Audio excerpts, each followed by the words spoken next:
Negligence is the failure to use reasonable care.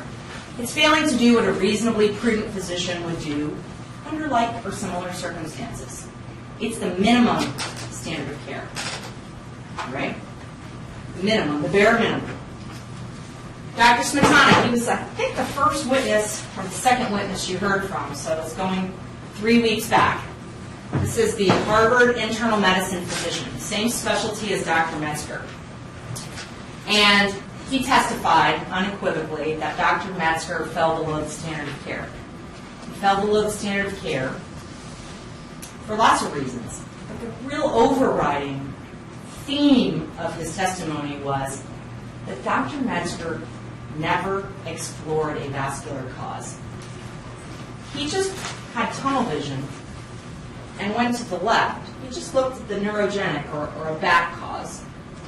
He never looked to the right. So here we are crossing a very busy street, and you're not looking both ways, something our moms and dads all teach us to do when we're 2, maybe earlier.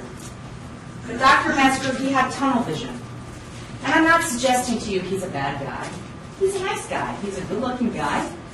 He didn't intend to harm Joan Beber. That's not our burden to show. But the questions were asked of you in jury selection, and you all agreed that even good doctors can make mistakes. Even good doctors can be careless and cause a catastrophic injury, like they did to Joan Beber, that ought to be responsible. Even board-certified doctors, nice doctors, handsome doctors, they ought to be responsible when they cause harm to somebody. And that's what Dr. Smetana said. And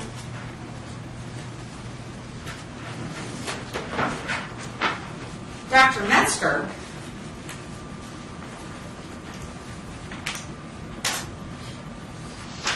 admitted in his deposition. Everybody see that? Oh, that's why I asked. Better? Okay. Dr. Metzger admitted that he went down the neurogenic trail without ever exploring the vascular. Then when he came in here and took the stand, I don't know if you noticed, but he got a little uncomfortable. He says, well, she had pulses, that reassured me. And we know from all of the experts in this case, including the defense experts, pulses, they're subjective, they're unreliable, and they really don't reassure us because you can have an acutely ischemic leg and have pulses in your leg. So we can't rely on just pulses. It's non-determinative and it's really not helpful whatsoever. But Dr. Metzger says, well, she had a pulse, so I went down the neurogenic path, the back path, instead of the vascular path. And he didn't look both ways. He had tunnel vision and jumped to a diagnosis.